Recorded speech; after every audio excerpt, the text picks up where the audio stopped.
सरहद के इस पार और उस पार दो नाम सबकी जुबान पर है। एक सीमा और दूसरा सचिन। दोनों की love story online game PUBG से शुरू हुई और सीमा ने सचिन के लिए पाकिस्तान छोड़ दिया। सीमा 13 मई को 4 बच्चों के साथ नेपाल के रास्ते भारत आ गई और नोएडा के रबुपुरा गांव में सचिन के साथ रहने लगी। 2 महीने बाद सीमा की लव स्टोरी में ट्विस्ट आया जब वो सचिन से कोर्ट मैरिज करने कोर्ट पहुंची। 2-1.5 महीना हम बहुत आराम से रह रहे थे, बहुत कोई ऐसी बात नहीं थी, अच्छे से रह रहे थे। बच्चों के काम पे जाते आते खाना बनाती थी मैं इनके लिए।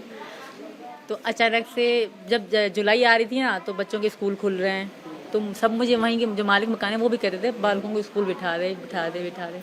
मैंने कहा यार तुम किसी से बात करो, तुम्हारे ठाकुर में बहुत ठाकुर हैं, किसी से बात करके देखो। तो उन्होंने किसी से बात करी तो उन्होंने कहा ठीक है मैं वकील का कर देता हूँ। उनका दोस्त था, अच्छा सा दोस्त था वकील उनका। उन वकील ने इनको बुलाया पहले, फिर मुझे इन्होंने कहा तुम तैयार हो जाओ। मैं लाल साड़ी पहन के दुल्हन जैसे तैयार हो गई, हमारी कोर्ट मैरिज हो रही है।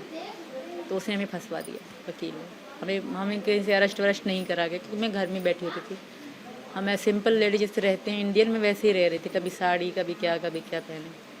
तो उस वकील ने हमें फंसवा दिया। और पुलिस को कैसे पता लगा कि आप आई हैं? फिर पुलिस पहली वकील ने बताया।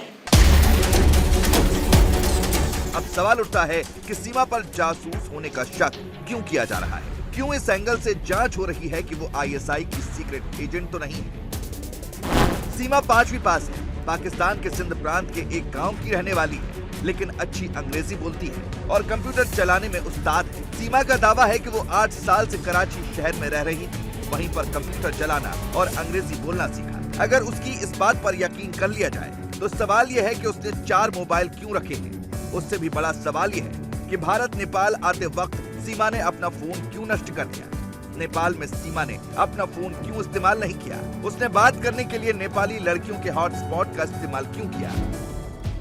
यूपी एटीएस 2 दिन से सीमा और सचिन से पूछताछ कर रही है। सोमवार को दोनों से 6 घंटे नोएडा के सेक्टर 94 स्थित कमांड सेंटर में पूछताछ हुई। आज भी दोनों से एक सीक्रेट लोकेशन पर एटीएस और खुफिया एजेंसियां पूछताछ कर रही हैं। सीमा से अंग्रेजी में लिखा नोट पढ़वाया गया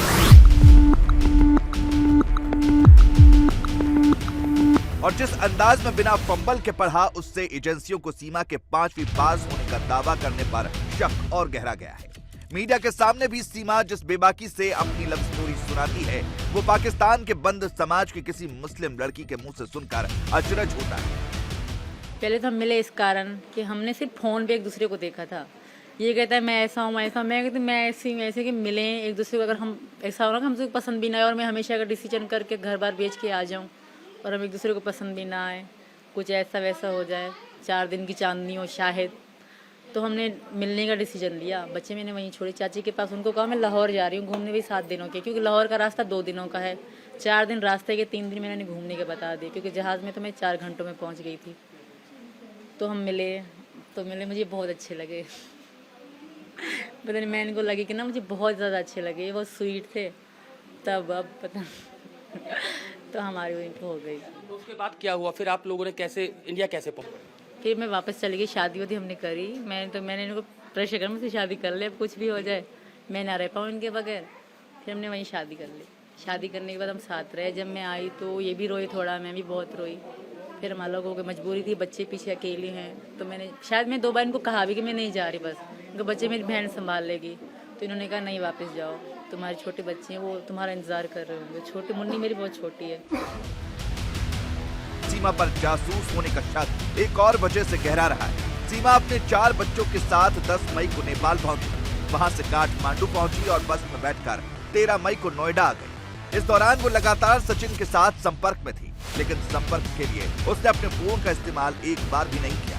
सीमा ने बस के ड्राइवर के हॉटस्पॉट का इस्तेमाल किया, लेकिन इससे भी बड़ा सवाल ये है कि सीमा भारत नेपाल बॉर्डर को इतनी आसानी से कैसे क्रॉस कर गई, वो भी 4 बच्चों के साथ। वहाँ भी एसएसबी की सिक्योरिटी रहती है जो परमिट और वीजा की जांच करती है। बिना एसएसबी की इजाजत के परिंदा भी बॉर्डर पार नहीं कर सकता। ऐसे में फिर सवाल खड़ा होता है कि क्या नेपाल बॉर्डर पर सीमा की मदद किसी आईएसआई एजेंट ने?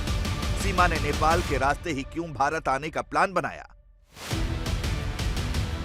इसके जवाब में सीमा हैदर ने एजेंसियों को बताया कि उसने यूट्यूब से भारत आने का रास्ता खोजा। वहीं से उसे पता चला कि नेपाल के रास्ते भारत में आना आसान नहीं है। यहाँ भारतीय नागरिकों को वीजा की जरूरत नहीं पड़ती। तो सचिन नेपाल वहाँ पहले पहुँच चुके थे। नहीं, दोबारा ये ना, इनको लाला ने छुट्टी ना दी, लाला इनके ने, जो इनकी लाला इन्होंने छुट्टी ना दी, तो ये यहीं पर रहे। यहाँ पे चारपाइयाँ, खाने पीने का सामान, ये सब लेते रहे यहाँ पे ना। जैसे मैं वहाँ से निकली ना, तो ये ले रहे थे और मैंने मना कर दिया जो होगा। पहले इन्होंने कहा, गाड़ी वाले से हमने बात करी थी कि गाड़ी वाले ने कहा हाँ मैं तुम्हें बॉर्डर क्रॉस करा दूंगा, कोई दिक्कत नहीं है। इन्होंने कहा मेरी पत्नी है वहाँ पे, उसका आधार कार्ड खो गया है, तो कह रहे मैं क्रॉस करा दूंगा, कोई दिक्कत नहीं, गाड़ी वाले ने कहा। फिर जब मुझे सबने कहा ना कि यहाँ से बस जा रही है, वो बहुत अच्छी बस है, तुम आराम से चली जाओगे, बच्चे छोटे हैं, तो उन्होंने उस वैन ने मुझे वहीं पे बस स्टॉप पे ही छोड़ा, पोखरा में। तो मैंने वहीं से बस पकड़ ली 15,000 नेपाली में। फिर वहाँ से आप कैसे दिल्ली यहाँ तक कैसे पहुँचे ग्रेटर नोएडा तक? सुबह 6 बजे हम बस से वहाँ, रात को वहीं लेट गए, हम लोग सो गए।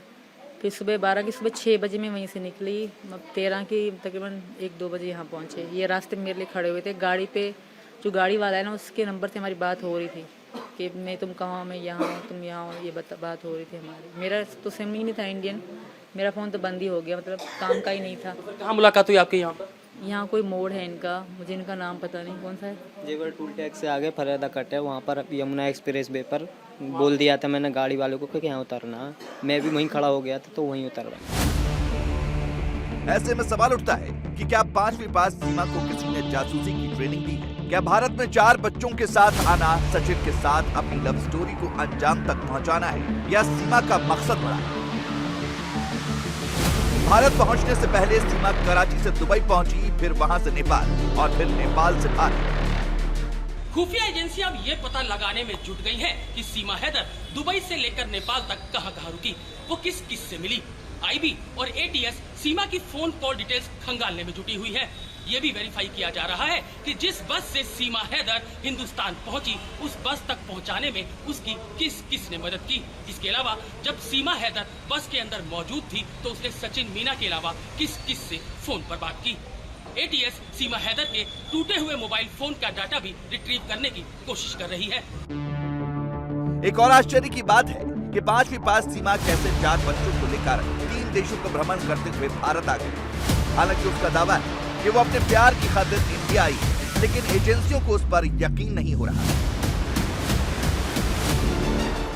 इंडिया टीवी हर वक्त हर जगह डाउनलोड करने के लिए सर्च करें India TV news Google play store या ऐप स्टोर पर।